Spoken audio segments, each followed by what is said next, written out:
Alam mo, bebe, ayoko talaga sa aso dahil bawal sa akin. Yan yung laging sinasabi ni grandma kay mama, pero turns out tinatawag kaming apo. My grandma passed away at nagkaroon kami ng magandang bonding kahit na bawal siya sa amin. Minahal kami ni grandma at tinawag na apo na para bang inilabas kami sa sinapupunan ng nanay ko. Nya, sa totoo lang, mas love na love ko to si grandma kaysa kay mama. Kasi si grandma hindi ako pinapagalitan, hindi ako binubungangaan.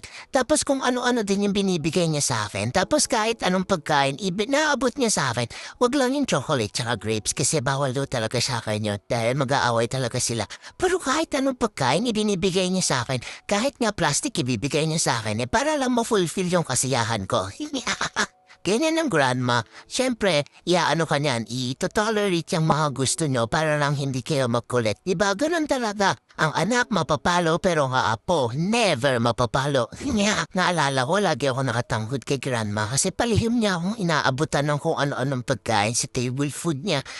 Kahit bawal naman sa akin, pero siyempre palihim na Kasi nangihingi ako mas masarap kasi yung pagkain ni grandma kasi yung binibigay sa akin ni mama na puro healthy na lang. Yung kay grandma, masarap din naman. Healthy din naman, di ba? Tapos naalala ko si grandma, pinaglulutuan niya ako ng chicken tapos hindi ako makapaghintay kaya kinulit ko na siya ng kinulit kasi nga, masarap yung chicken Sabi niya magluluto daw siya para sa akin. Kapag dinadalaw namin si grandma sa bahay niya, sobrang tuwan-tuwa siyang makita kami kasi ang tataba daw namin. Syempre, di ba ang mga lola gusto nila matataba yung mga apo nila.